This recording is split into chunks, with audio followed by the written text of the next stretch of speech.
I know what you're after. You married for money. Stop saying such nonsense. It's obvious, isn't it? Someone like you, a poor single mother. That's why even after your husband is gone, you continue to stay. You are really an eyesore. Every day I, Mia, 35 years old, am on the receiving end of such snide remarks from Emma. My father passed away when I was very young, and I was raised in a single-parent family. Thankfully, my mom kept working even after she got married, so we weren't exactly destitute, but we certainly weren't wealthy. Still, my mom was always cheerful and she worked hard for me. Because of this, I never felt particularly lonely growing up. I planned to start working after graduating from high school. My mom, however, had been diligently saving up for my college education. I loved studying and I really wanted to go to college, but I couldn't bear to burden my mom, who had struggled to raise me, with this desire. More than anything, I wanted to ease her burdens, so I gave up on the idea of going to college right from the start. So when my mom suggested that I go to college, I was overjoyed. My mom got married when she was 23 and she had me when she was 25. When I was in my third year of high school, my 43-year-old mom, who was still very active, told me, "I'm still in my early 40s and I'm very healthy, so Mia, pursue the path you like. It would hurt me far more if you gave up your future because of financial concerns." Mom, I felt tears welling up at my mom's kindness and strength. I took on a part-time job to help cover tuition. Thanks to that, I was able to graduate college without taking out student loans. After graduating college, I joined a large trading company. I worked hard every day because I wanted to make life easier for my mom. Within 5 years of joining the company, I was promoted to administrative assistant and my salary increased. I took my mom on trips and was able to buy her the massage chair she had been wanting. 2 years after becoming an administrative assistant, my work was recognized and I was chosen to be an executive assistant. I got to talk a lot with the president's son, Ethan, and our relationship progressed to dating and eventually marriage. Congratulations, Mia, be happy. Yes, thank you for everything. When I expressed my deep gratitude, my mom was moved to tears. She was incredibly happy for me and it was a truly joyful time. However, that happiness was short-lived. Just 2 years into our marriage, my husband suddenly passed away. He collapsed, clutching his chest at work and was rushed to the hospital. But by the time I arrived, he had already stopped breathing. That morning, I had watched him leave for work, cheerfully saying, "I'm off." I could never have imagined such a harsh reality. The shock was so great that for a while I could barely speak.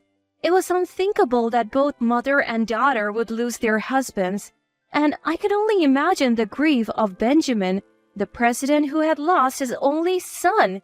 He looked so forlorn and was clearly devastated just like me. I continued working, even after I got married, and as the executive assistant, I spent a lot of time with the president, especially during the day, so I could see firsthand just how disheartened he was. However, there was one person who didn't seem to be grieving at all. That was Emma. Because we lived together after my marriage, I quickly noticed her attitude. Actually, Emma wasn't related by blood to my husband. Benjamin's real mom passed away when he was just 3 years old. Realizing it would be tough for a man to raise a child alone, he remarried when Benjamin started elementary school, thanks to an introduction from a friend. "Now, if something happens to my hubby, all his property will be mine." "What are you saying? Ethan is gone." "Oh, lighten up. It was just a joke. I thought a little cheer might help everyone in these gloomy times." "Please, think about the time and place. You must be upset that your plans fell through. Now, you won't get a single cent of our man's wealth." "I never counted on such a thing from the start." "You expect me to believe that? There is no way you would marry a homely, worthless man like Ethan unless you were after something. Stop talking like that. To me, he was irreplaceable. Emma seemed to think I would pack up and leave as soon as my husband passed away, but I didn't. Benjamin was acting strong at work and handling his duties just like before. But from my close observations, it was clear to me that he was pushing himself too hard. So I couldn't bear the thought of leaving the house to someone like Emma. Besides, even though it was only for 2 years, our home was filled with memories of my dear husband. I wanted to bask in their afterglow for a while. Feelings aren't easily severed. Indeed, the time I spent with my husband was a happy one for me. My husband once told me that Emma was more like a roommate to him than a mother. She was often out and about, and when Benjamin was away on business, she would often not come home until late at night. But my husband didn't want to worry Benjamin, who was already busy with work, so he kept quiet about it. In fact, Emma was very kind when Benjamin was around. Her sudden change was so drastic that it was as if there were 2 Emmas. When Benjamin went to work, Emma would see him off with a smile. I'm counting on you to look after Ethan. Of course, Ethan is a precious child to me too. Knowing you're there for him allows me to focus on my work. Don't worry about a thing. Do your best at work. Thank you. Have a good day. But the moment the door closed behind him, Emma's smile vanished. Finally, he's gone. Now, where should I go today? Maybe I'll invite a friend to the movies. You going out again? Yes, do you have a problem with that? No. Remember, don't bother your father with unnecessary things. He's working hard for you. If you say something, he'll worry and won't be able to concentrate on his work. You should quietly study at home every day. Okay, I understand. That was the daily routine, but apparently it didn't bother him too much once he got used to it. In fact, he felt more comfortable when he was not paid too much attention. When he was a child, he thought Emma was like a chameleon. Well, I don't really mind. I think of her as Dad's wife, not my mom. Benjamin was always grateful to Emma for coming when his child was small, allowing him to focus on his work. Benjamin's company was a legacy from his step-grandfather. Benjamin seemed to have a knack for running it. From the moment he took the helm, the company grew exponentially. Now he's managing 5 businesses, each pulling in an annual revenue of $100 million. This, of course, means Benjamin is always insanely busy. My husband used to tell me that when he was a kid, Benjamin barely had time to unwind at home. Seeing Benjamin exhausted from work every day, my husband couldn't bring himself to trouble him with unnecessary issues. That's why he never mentioned Emma. Besides, he didn't feel entirely neglected, so there was no need to bother Benjamin unnecessarily. He was content keeping his concerns about Emma to himself. That's so like him. A relaxed individual, he never struck me as a typical heir to a huge company. Did you ever get angry about it? Nah, not really. I was okay as long as she was home. It gave Dad peace of mind knowing she was there so that he could focus on his work. Plus, we never went hungry and there were always plenty of snacks. I see. My husband laughed it off, never making a fuss. I loved that about him. Besides, it's not like they were mean to me. They just didn't fuss over me. Sure, Emma would throw some snide comments my way from time to time, but I just took it as a typical mean mother-in-law banter. Plus, she was often out and about attending theater performances, shopping, or dining with friends. Since I was still working, we didn't cross paths that much. Emma's sarcastic remarks didn't really bother me. If my husband didn't make an issue of it, there was no reason for me to bring it up either. However, being a thrifty person since childhood, Emma's reckless spending did bother me a bit. It felt wasteful. Nevertheless, since neither Benjamin nor my husband voiced any concerns about it, I didn't feel it was my place to chime in. I kept my thoughts to myself. But after my husband passed away, seeing Emma shopping and indulging in luxuries with a happy, carefree attitude left me feeling uneasy. Benjamin was heartbroken. A man who was like a son to him had passed away. And yet Emma showed no signs of sorrow? which only made me more angry. Emma, please try to be supportive of Benjamin. Be there for him even though he's pretending to be okay. He's really lonely, I pleaded. Excuse me, why on earth would I listen to you? What's your angle, huh? Trying to worm your way into our family for some of the inheritance? I have never even thought about that. Well, Ethan's gone now, so why don't you just leave already? I won't be leaving. Benjamin has said he's fine with me staying as long as I need to. At this, Emma shot me an irritated look but didn't say anything further. She probably felt relieved knowing she didn't have to worry about me inheriting Benjamin's wealth. But 3 years after my husband's death, Emma was becoming increasingly annoyed with me still being around. Her sarcastic remarks were becoming more frequent and more hurtful. After all, whether at home or at the office, I'm always with Benjamin. Emma seemed to think I was buttering him up, scheming to take over his fortune.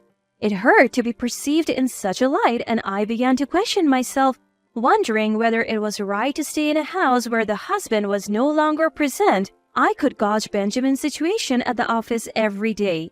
It might be better for me to return to my single mom instead of living here, enduring Emma's sarcasm. Mom is turning 60 this year, and last year marked the 3rd anniversary of my dad's passing. I had been contemplating my future when Benjamin collapsed. He was fortunate to survive, but there was a high possibility he would need caregiving even after discharge from the hospital. At the company, things didn't immediately fall apart when Benjamin collapsed since he had properly trained his successors. However, Emma's attitude noticeably shifted. The man got what he deserved. He's been so stingy lately. What do you mean stingy? Our credit card limit has been decreased. Our living expenses have been cut. Is the company in trouble? I don't think that's the case. Emma, as it happens, missed her husband's 3rd anniversary ceremony last year due to a hangover from the previous day's wild night out revealed by the credit card bill. It seemed Benjamin, who rarely checked on Emma's spending, had investigated this time. Missing their son's 3rd memorial was too much, even for him. In his fury, Benjamin decided to limit the money Emma could use. That said, she was getting more than enough money for a normal life, so there was no need to complain. Benjamin himself said that the company might be in trouble. Ethan's absence hit him hard, and before he knew it, things had turned sour. Benjamin said that? Don't play dumb, you know it too, all because we lost a single son. How does that justify ruining the company? No, I truly didn't. And yet he says despite his condition, he's going to rest at home, live a long life. He's been telling people the doctor said he could live to 100. That's good to hear. There's nothing good about it. If he lives that long needing care, it won't be a joke. Emma, her nostrils flaring, began to launch into a tirade about Benjamin. Hearing her call him dull and annoying left a sour taste in my mouth. Who did she think had been funding her lavish lifestyle? Even if Benjamin's company was in trouble, she could at least offer to support him, I thought. And then Emma said something even more unthinkable. So, I have decided to divorce him. Pardon? Just think about it, the company might be in danger. What if we end up in debt? It's only wise to get the property settled and leave before the money runs out. Are you planning to abandon Benjamin when he needs help? I can't handle a bedridden old man with no money left. I'm going to take what I can before his wealth is gone and say goodbye. Is that so? Emma's words, said as if she had come up with a brilliant plan, brought up a feeling of disgust in me. However, just a week after having that conversation, Benjamin's condition drastically deteriorated and he passed away all too quickly. He's gone too. Just 3 years after my husband passed, everything seemed to go dark. Benjamin's voice was so similar to my husband's. Sometimes when we talked, it felt like I was talking to my husband. Not being able to talk to him, not being able to hear his voice anymore, it was too much to bear. Oh no, that man is gone to the afterlife? Oh, what perfect timing. He still had assets left, right? His company didn't collapse yet. Maybe he died before taking on debt for my sake. This means all remaining assets are mine. How fantastic. Emma, you sound pleased, even though Benjamin has just passed away. Oh, you noticed? Too bad for you, though. You're not getting any inheritance. I would have preferred Benjamin to be alive than any inheritance. Don't give me that high-minded talk now. You're just pretending to be tough, trying to impress everyone, aren't you? Even if you asked, there isn't a single cent to give you. Despite Benjamin's death, it seemed like all Emma could think about was money. How could she be so heartless? Thinking of that, I felt sorry for Benjamin, which only added to my grief. So, you don't have to come to the funeral. What? Strangers are not allowed at the funeral. I see. That's how it is. Emma didn't seem to understand reality, but I didn't feel the need to explain it to her. Are you sure about that? Of course. Now that he's gone, I, his wife, am in charge. Understood. So 2 days later, Benjamin's funeral was held quietly with only close relatives, respecting his wishes not to have a grand company funeral. After the funeral, I saw a bunch of missed calls from Emma on my phone, but I didn't return them. Emma tried to reach me many times afterwards, but I completely ignored her. Then one day, she suddenly showed up at my workplace. I finally got you. What are you thinking? You're not answering my calls. Oh, Emma, what can I do for you? Stop messing around. I was kicked out of the funeral home. You were the one who should have been left out. I called you so many times on the day. What's the meaning of this? Huh? Well, you're not my mother-in-law anymore, Emma. What? Well, you said that strangers are not allowed at the funeral, so we had a family-only funeral. And then I asked Emma, who's now a stranger, to refrain from attending. You are the stranger. No, the stranger here is Emma. What?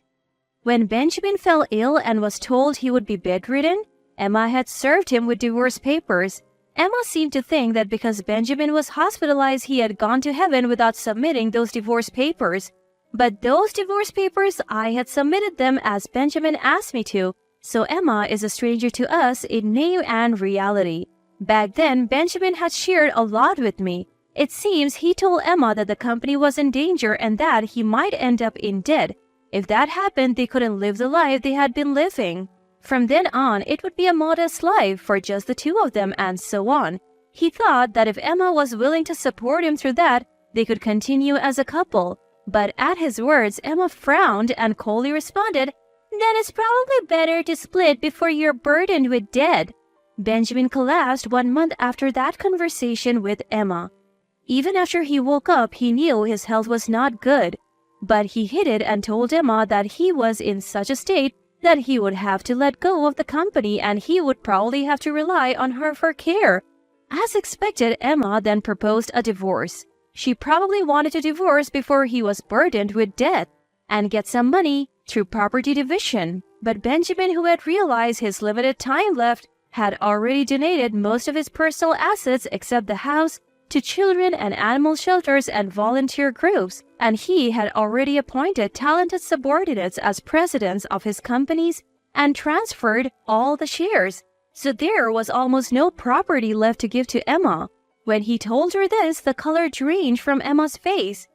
"So I don't get anything?" "Well, strictly speaking, it's not exactly zero. I did leave a few $100s in savings." "A few $100? That's hardly enough." Even though Benjamin had told me this beforehand, hearing it from my mouth, I could see how thorough Benjamin was. He must not have wanted to split any property with Emma. Maybe it was Emma's attitude when her husband passed that pushed Benjamin to be this resolute. "But there is the house. If I sell that..." "Oh, yes. Please move out of that house as soon as possible. I'm staying with Mom for now, but I plan to move back eventually." "What are you saying? You're a complete stranger. You have even less rights than I do." "As I said earlier, the stranger here is you, Emma, who is already divorced. Also, the house was originally inherited by Benjamin from his grandfather, so it doesn't count for property division during divorce." "So why do you have the right to live in that house?" "Because when I got married, Benjamin and I adopted each other." "What?" "So I have the right to inherit Benjamin's property. Benjamin left me that house." "Hardly believable, isn't it?" The idea of adopting me had come from Benjamin himself when we got married. I didn't think about it much at the time. I was going to be marrying his son, and in his eyes, that made me his daughter. So I went along with the adoption. But when my husband passed away, I kept quiet about this. I was afraid that if I mentioned it, Emma would think that I was after the family fortune. So I have work to do. Could you please leave? I asked Emma. If you need to communicate anything, please do so through our lawyers. I have sought the advice of our company's legal counsel. I called security and had them escort Emma out of the company premises. I made it clear that she was not allowed to step foot in the company again. Emma put up a fierce resistance, but when I threatened to call the police, she quietly left. She attempted to contact me numerous times after that, but I ignored her completely. Her relentless efforts to make a claim on our fortune only resulted in a barrage of complaints to our lawyer. Our company was far from going under, and Emma couldn't understand why. She argued that if it was bankrupt, there should be well to share, but the company had already been handed over to a successor before Benjamin's passing, and it was no longer in his possession, therefore there was nothing left for Emma to claim. As for the family's real estate properties, they had already been settled in the divorce before Benjamin's death. The lawyer patiently explained that Emma had no right to any of it. Our lawyer, somewhat exasperated, confided that Emma had been quite persistent.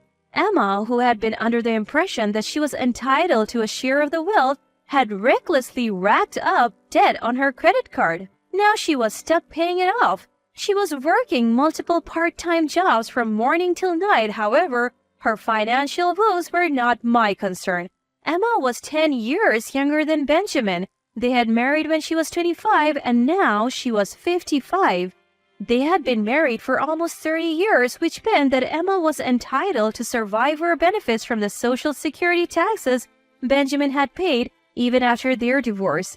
However, she would only be eligible for these benefits when she turned 60, which was still 5 years away. Furthermore, she needed to have filed a claim for a division of the pension within 2 years of the divorce. I wasn't sure if Emma was aware of this, nor did I have any intention of enlightening her. I had no sympathy or obligation to worry about Emma's well-being, so here I am now living in the home I once shared with my mom, Benjamin, and my husband. My days pass calmly and peacefully. There are moments when I remember my husband and Benjamin's smiles, and I can't help but shed tears. But remembering their warm smiles, I too want to live each day with a smile on my face.